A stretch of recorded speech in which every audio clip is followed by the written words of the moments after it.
Hello guys! Ngayon tuturuan ko kayo kung paano maglagay ng music sa Messenger Notes. Una, pindutin lang ang Messenger app nyo. Ayan, wait lang natin. Then ayan, kapag nandito na tayo sa ating Messenger, kung makikita nyo sa taas yung nakasulat na Your Notes, ayun, pindutin nyo lang yung Your Note na nakasulat. Nasa parting kaliwa siya, ito siya. Ayan, pag napindot nyo na yung Your Note nyo, ayan, ito na yung lalabas. Andito na tayo. Then, mapapansin nyo dito yung music icon.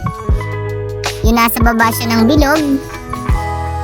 Ayun, then, kapag nakita nyo na, pindutin nyo lang yun. Then, ayan, ito na yung lalabas. So, marami na kayong papamilian dito na kanta. Kung anong gusto nyong kanta, pindutin nyo lang.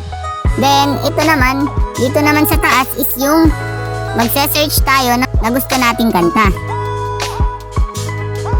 Ayan, halimbawa, itong Sway.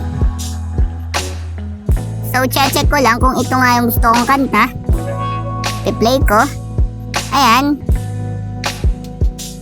Then, kapag ito na nga yung gusto nyong kanta, pindutin nyo lang. Then, ayan, ito naman yung lalabas. Kapag napindot nyo na yung kanta na yon, ayan, mamimili kayo dyan kung isang parteng lyrics ang gusto nyong i-note sa Messenger nyo. Ayan, pinapakinggan ko pa siya dyan. Then, kapag napakinggan nyo na, satisfy na kayo, pipindutin nyo lang yung done dun sa taas. Then, ito na yung lalabas. Ayan, share a thought daw. Sabi dito.